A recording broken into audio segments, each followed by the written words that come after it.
নমস্কার বন্ধুরা, ঠাকুরের কথা চ্যানেলে সকলকে স্বাগত জানাই।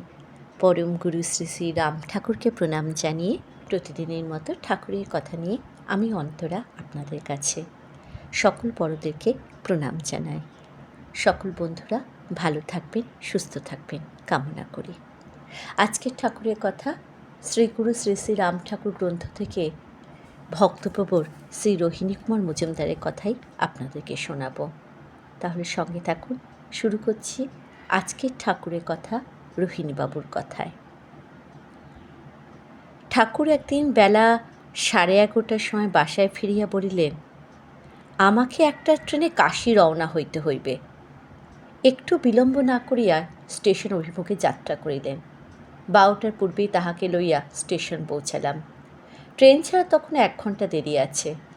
বেনারস ক্যান্টনমেন্ট থেকে টিকিট আনিয়া ঠাকুরকে দিলাম।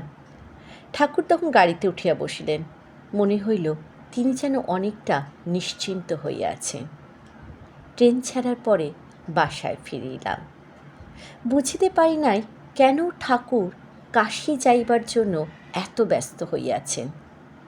কোনোদিনও কোথাও যাইবার সময় ঠাকুরের এত ব্যস্ততা দেখি নাই।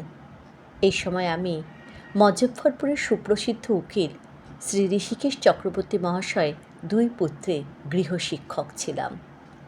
সকালের দিকে প্রায় 2 ঘণ্টা সেখানেই পড়াইতাম। একদিন ছাত্রদের পড়াইয়া বেলা 9:30টার সময় বাসায় ফিরিবার জন্য ঋষিকেশবাবুর বাড়ির ফটকে দাঁড়াইয়াছি। সামনেই বড় রাস্তা। দেখিলাম ওই বাড়ির বাম পার্শ্ব দিয়ে যে গলিটা বাহির হইয়াছে সেই গলি দিয়ে একজন সাধু বাহির হইলেন। 15-16 জন লোক তাহাকে অনুসরণ করিয়া চলিয়াছেন। এই রূপ দিব্যকান্ত বিশিষ্ট সন্ন্যাসী আমি ইহজীবনে আর দেখি নাই। তাহার রং ছিল কাঁচা সোনার মতো। প্রায় 6 ফুট লম্বা, আজানু লম্বিত বাহু, কেশরাশি পিছন দিকে জানুকে স্পর্শ করিয়াছে। ওই দীর্ঘ কেশরাশি সরু সরু বিনুনি দ্বারা আবদ্ধ, সৌম্য দর্শন, সুস্থ ও সবল। তাহাকে দেখিয়া মনে হয় কোনোদিনই তাহার দেহে ব্যাধির আবির্ভাব ঘটে নাই। পরিধানে রহিয়াছেন লুঙ্গির মতো করিয়া একখানি লাল কাপড়। আমি সন্ন্যাসীর মুখখানি ভালোভাবে দেখিতে পাই নাই। শুধু চেহারা দেখিয়া এতই আশ্চর্যান্বিত হয়েছিলাম যে মিনিটখানেক সেইখানেই দাঁড়াইয়াছিলাম। ওই সাধু দেখার জন্য তাহাদের পেছনে ছুটিলাম। তাহারা খুব দ্রুত চলিতেছেন।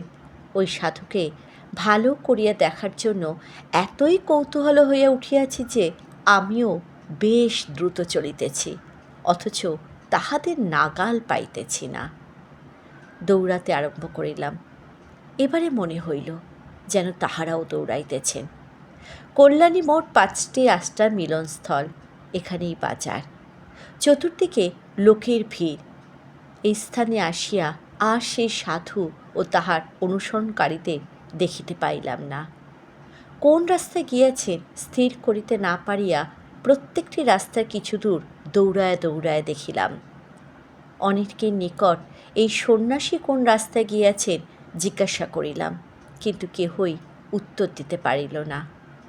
বরং যাহাকে জিজ্ঞাসা করি তিনি কেন সাধু বা সন্ন্যাসী দেখেন নাই বলিয়া উত্তর দেন। নিরাশ হইয়া বাসায় ফিরিয়া আসিলাম। সাধুজির পরিচয় জানিবার জন্য উৎসুক হইয়া রইলাম। ভাবিলাম ঠাকুর আসিলে তাহার বিষয় সব জানিতে পারব, ঠাকুরই সব বলিতে পারবে। 7-8 দিন পরে শ্রী শ্রী ঠাকুর কাশী হইতে ফিরিয়া আসিলেন। সন্ধ্যার পর ঠাকুরের নিকট বসিয়া জিজ্ঞাসা করিলাম, ঠাকুর মহাশয়, অত ব্যস্ত হইয়া কাশীতে আপনি গেলেন কেন? ঠাকুর বলিলেন, গুরুদেবের আদেশে কাশী গিয়া কলিকাতায় সেই যুবক 2টিকে দীক্ষা দিয়ে আসিলাম। আমাকে জিজ্ঞাসা করিলেন, কলিকাতায় সেই যুবকদ্বয়কে আপনার মনে আছে তো? আমার মনে 2টি তরুণ যুবকের মুখ ভাসিয়া উঠিল। যে সময়ের কথা তখন তাহাদের মধ্যে একজন MA, একজন BA ক্লাসের ছাত্র। 3 দিন ধরিয়া তাহারা ঠাকুরকে খুব জ্বালাতন করিয়াছিল। ঠাকুর যাহাই বলিতেন তাহারা ঠিক তাহার বিপরীত কথা বলিত।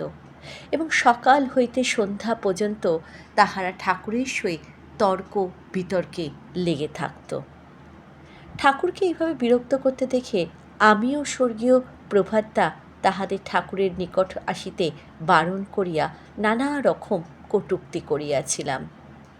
চতুর্থ দিন তাহারা অতি প্রত্যুষে ঠাকুরের নিকট আসিয়া চলিয়া গিয়াছিল, আর কোনো দিনই তাহাদের আমি দেখি নাই।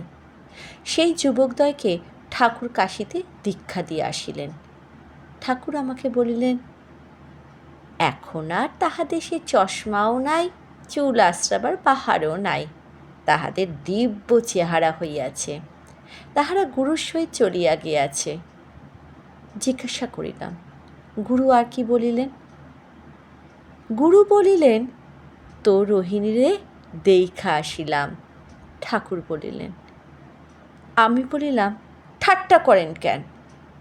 ঠাকুর বলিলেন, কেন, আপনি কি ঠাকুর গুরুকে দেখেন নাই? 7-8 দিন পূর্বে সেই ঘটনাটা আমার মনে পড়িয়া গেল। সমস্ত বিবরণ ঠাকুরকে বলিলাম। তিনি শুনিয়া বলিলেন, তবে যে বললেন গুরুকে দেখেন নাই, কেমন দেখলেন?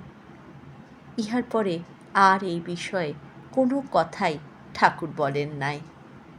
আরেকটি ছোট ঘটনা রোহিণীবাবুর অভিজ্ঞতার আপনাদেরকে আজকে আমি বলছি। আমার জীবনে অনুরূপ একটি ঘটনা ঘটিয়াছিল। ঠাকুর বলিয়াছেন, কাশীর কাজ মিটিলেই তিনি এখানে ফিরিয়া আসিবেন।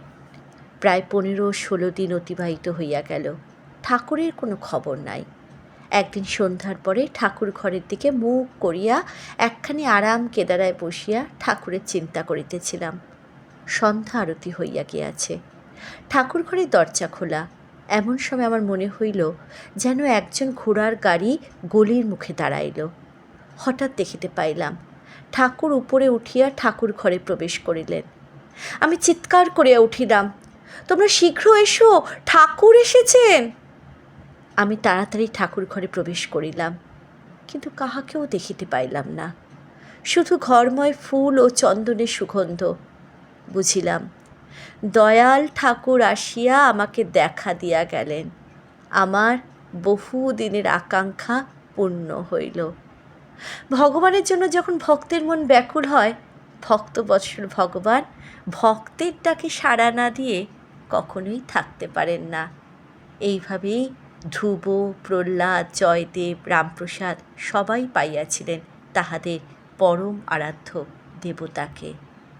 বিশ্বরূপ দর্শনের পর অর্জুন রোমাঞ্চিত কলবরে যুক্ত করে সখা কৃষ্ণকে পূর্বরূপ ধারণ করিতে সকাতরে অনুরোধ জানাইয়া সফল কাম হইয়াছিলেন। জয় রাম, জয় গোবিন্দ।